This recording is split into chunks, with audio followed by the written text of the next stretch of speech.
నమస్తే. ఇన్నాళ్ళు నన్ను సపోర్ట్ చేస్తూ, ఎంకరేజ్ చేస్తూ మీ ప్రేమని నాకు అందిస్తున్న ప్రతి ఒక్కరికి కృతజ్ఞతలు. అలాగే ఈ వీడియో కూడా ఖచ్చితంగా మీకు ఉపయోగపడుతుంది. లైక్, షేర్ అండ్ సబ్స్క్రైబ్ చేసి మీ సపోర్ట్‌ని నాకు అందించండి. అలాగే ఈ వీడియో పట్ల మీకున్న అభిప్రాయాన్ని కామెంట్ సెక్షన్‌లో కామెంట్ చేసి తెలియజేయండి. ఇప్పుడు వీడియోని చూద్దాం. జ్యోతిష్య శాస్త్రం ఒక అద్భుతం. వేదాంగమైన జ్యోతిష్య శాస్త్రం అనేటువంటిది మానవ జీవన గమనానికి ఒక వరం. జ్యోతిష్య శాస్త్రం నీ జీవితంలో వెలుగునింపే ఒక భాష. ఆ భాష నీకు అర్థమైతే ప్రకృతి నీతో మాట్లాడుతుంది. అస్ట్రాలజీ నేర్చుకోవాలి అనుకునే వారికి అద్భుత అవకాశం. మురళీధర శర్మ గారి అస్ట్రాలజీ క్లాసెస్ అతి త్వరలో మొదలు కాబోతున్నాయి. 100% జాబ్ గ్యారంటీ. వివరాల కొరకు సంప్రదించండి. నమస్తే, వెల్కమ్ టు అవర్ ఛానల్. నేను పద్మిని. ప్రస్తుతంతో పాటు ప్రముఖ ఆధ్యాత్మికవేత్త, వాస్తు జ్యోతిష పండితులు కేఎస్ఆర్ గారు మనతో పాటు ఉన్నారు. మాట్లాడదాం. సార్ నమస్తే. నమస్తే అండి. రైట్ సార్, ధనాధిపతుల గురించి చెప్తూ ఉన్నారు. మరి వృశ్చిక రాశి వారికి ఏ గ్రహం డబ్బులు ఇస్తుంది అనేది ఒక్కసారి సార్. ఇది ఇక్కడ వృశ్చిక రాశి వారికి అయితే కనుక ధనాధిపతి గురుడు అవుతున్నాడు. సో కనుక గురుడే ఇవ్వటం అనేది ఉంటుంది. సో ఎక్కువ శాతం ఏంటంటే ఈ వృశ్చిక రాశిలో పుట్టిన వాళ్ళకి సాధారణంగా వీళ్ళకి కూడా అంటే రాష్ట్రాధిపతి బలం వల్ల ఈ రక్షణ శాఖ అలాంటి వాటిలో రాణించడానికి ఉంటుంది. తర్వాత రెండోది ఏంటంటే గురుడు కనుక వీళ్ళకంటే ఇక్కడ ఓచ భాగ్యస్థానంలో ఓచ పొందటం అనేది ఉంటుంది. అంటే ఇక్కడ ధనాధిపతి తర్వాత పంచమాధిపతి కూడా ఈ వృశ్చిక రాశి లేదా లగ్నానికి. ఎప్పుడైతే ఇక్కడ ఊచలో ఉంటాడో అక్కడ పొరపాటున పునరోజు 4వ పాదం ఉంటే అది పరమోచ్చ. అవునా, ఆయన నక్షత్రం. సో పైగా అది మళ్ళీ నవాంతులోకి వచ్చేప్పటికి మళ్ళీ సేమ్ అక్కడే వస్తాడా. సో దాన్ని అందుకని పరమోచ్చ అంటాం. సో అలా ఉన్న వాళ్ళకి ఏంటంటే ఒక్కోసారి అంటే ప్రభుత్వ పరంగా చూసుకుంటే కనుక పెద్ద పెద్ద న్యాయమూర్తులు ఉంటారు కదా, అంటే సుప్రీంకోర్టు జడ్జిలు అనుకోండి, ఇలాంటి ఏదైనప్పటికీ కూడా అంటే ఒక ఉన్నత స్థానంలో పదవులు అలంకరించడం అలాంటి వాడికి బాగా గురుడు దోహదపడటం అనేది ఉంటుంది. తర్వాత ఏదైనా సరే ఎడ్యుకేషన్ ఇన్స్టిట్యూషన్ నడిపారనుకోండి, అక్కడ ప్రిన్సిపాల్స్ అనుకోండి లేదా డైరెక్టర్లు అనుకోండి, అలాంటి పెద్ద హోదా కలిగిన పదవులు నిర్వహించడానికి ఆ గురుడు వాళ్ళకి అలాంటి ప్లేస్లో ఉంటే కనుక ఖచ్చితంగా ఉపయోగపడటం అనేది అయితే ఉంటుంది. తర్వాత రెండోది ఇక్కడ సింహానికి కూడా మంచి రాశి. ఇది రాజ్యస్థానం అవుతుంది, అది భాగ్యస్థానం అవుతుంది. సో ఈ రెండు కూడా మంచి ప్లేస్లు కనుక ఇక్కడ మనకి కర్కాటకంలో కానీ సింహంలో కానీ గురుడు ఉంటే కనుక సంపాదన బాగుంటుంది.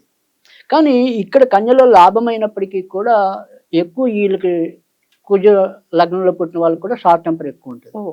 తర్వాత రెండోది ఏంటంటే మూర్ఖత్వం ఉంటుంది. అంటే సీతయ్య ఎవడు మాట అన్నట్టు వీళ్ళు ఉంటారు.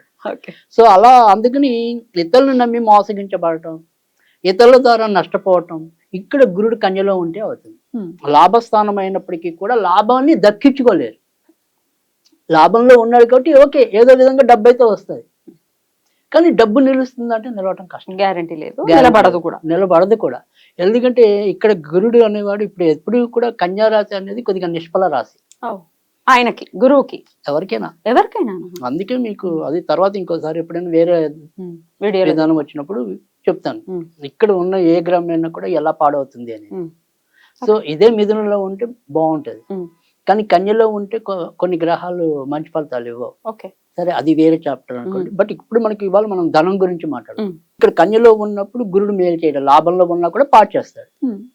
సరే తర్వాత వచ్చేప్పటికి ఇక్కడ ఇంకా వ్యయస్థానం, ఇక్కడ కూడా డబ్బు బాగా సంపాదించడం అనేది ఉండదు. ఎంతసేపు ముసుగుదాన్ని పడుకోవటం ఉంటుంది, ఎందుకంటే గురుడు వ్యయంలో ఉంటాడు కాబట్టి మంచి నిద్ర వస్తుంది. సో ఎన్ని సమస్యలు ఉన్నా నిద్రపోవాలంటే ఇక్కడ హాయిగా నిద్ర పడుతుంది, కానీ సుఖం ఉండదు. ఎందుకంటే డబ్బంతా నిలుపుకోలేరు, నిద్ర ఒకటి వస్తుంది అంతే. ఇంకా తర్వాత వచ్చేప్పటికి ఇక్కడ గురుడు నీచ కనుక మకరంలో కూడా ఉండకూడదు గురుడు.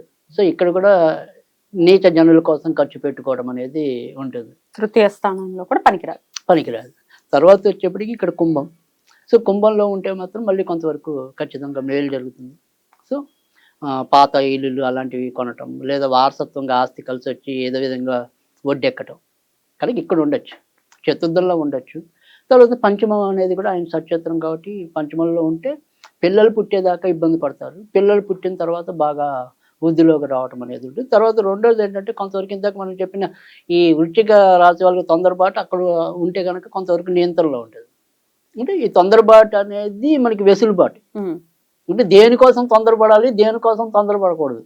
అంటే మనకి ఎలాగ రెండు సామెతలు ఉన్నాయి కదా, ఒకటి ఆలస్యం అమృతం విషయం అని, తర్వాత నిదానమే ప్రధానం. సో ఈ రెండింటికి ఉండే వ్యత్యాసాన్ని ఇక్కడ ఉంటే గుర్తిస్తారు.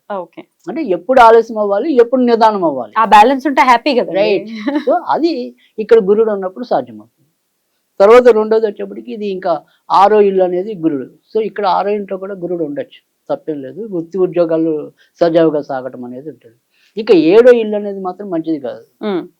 ఇక్కడ ఉంటే ఒకసారి వ్యాపారాలు చేసి దెబ్బతినడానికి ఉంటుంది. తర్వాత అష్టమంలో గురుడు అనేది ఇక్కడ కూడా మంచి ప్లేస్ కాదు. సో కనుక వచ్చేప్పటికి ఏంటంటే అష్టమం మంచిది కాలేదు. తర్వాత వచ్చేప్పటికి మనకి చంద్రుడి గురించి 3వ ఇంట్లో మంచిది కాదు. 3వ మరి దశమ స్థానంలో గురువు రవి ఇంట్లో అదిగా ఇందాక చెప్పుకున్నాం, మరి మంచిది. ఇక్కడ ఈ రెండిట్లో ఉండదు మంచిది. సో మళ్ళీ ఇక్కడ లాభంలో ఉండకూడదు. ఉండడానికి లాభమైనా కూడా లాభంలో ఉండకూడదు. రైట్ అండి. ఎలా అండి మరి ఇప్పుడు ఆల్రెడీ ఉండకూడని ప్రదేశాల్లోనే ఉన్నారు ఆయన, మరి ఏం చేయాలి అంటే ఏం చెప్తారు? తప్పకుండా. ఎందుకంటే ఇక్కడ మనకి గురుడికి సంబంధించిన ఆరాధన అంటే కనుక ఖచ్చితంగా దత్తాత్రేయుని పూజించడం అనేది పరము. దత్తాత్రేయుని పూజించడం అనేది ఒకటి. తర్వాత రెండోది ఏంటంటే మనము అంటే ఓకే దత్తాత్రేయుని పూజించే వాళ్ళు దత్తాత్రేయుని పూజిస్తారు, అదొక పద్ధతి.